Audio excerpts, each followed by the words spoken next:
So welcome back. In this session we're going to go have a look at what you can do with numbers. I'm going to call this numbers 2. And we're going to have number 1. A is 4, B is 5, and C is 6. Now you can do quite a lot of stuff in Python. So here we go.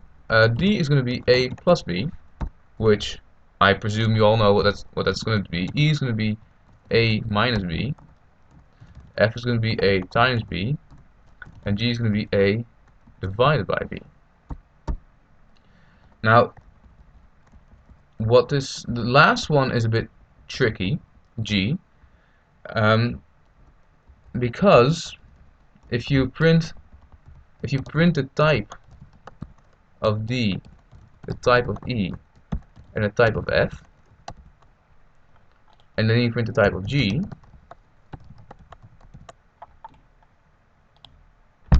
these are all integers, and G is going to be a float. Now, if you want to divide and get an integer, a whole number, you have to do 2 backslashes like this.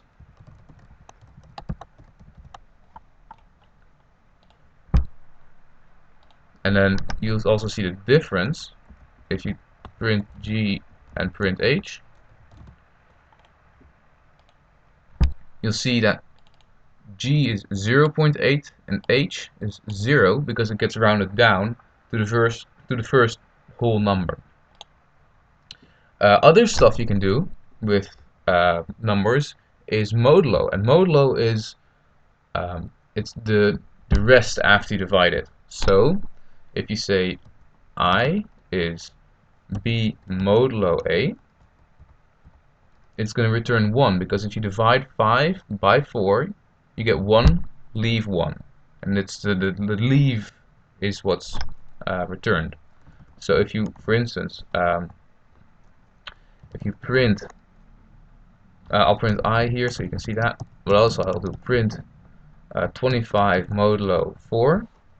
It's going to be 6, leave 1, and then this is going to return 1, because this function returns the modulo, the leave, basically. So you see here, 1 is 25 modulo 4. That's well, there's one more thing really. You can also do all these also work, of course, with floats. They're pretty much the same, except for this here. This is, I mean, I'm sure it also works for floats, but this is usually used for integers. The one thing that also remains is powers, which go slightly differently than you may expect.